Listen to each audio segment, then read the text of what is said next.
Ako sa voláš? Veronika, Koľko máš rokov? 30 plus, Aké si znamenie? strelec, Obľúbené jedlo?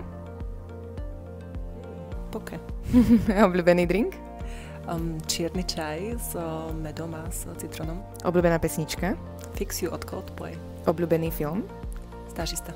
Miesto, ktoré chceš navštíviť? Čokoľvek v Taliansku. Ako dlho vydržíš bez mobilu? Dlho. Aké máš hobby mimo práce?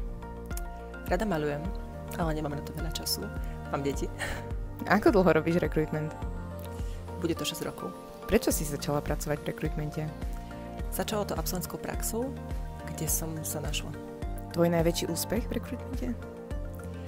Pozitívna spätná väzba, a to nie len od kandidáta, ktorému nájdem prácu, ale aj od toho, ktorému som prácu treba nenašla. Obľúbená časť náboru? Inšpiratívne stretnutie s kandidátom. A prečo si vybrala Goodwill Recruitment? Kvôli ľuďom.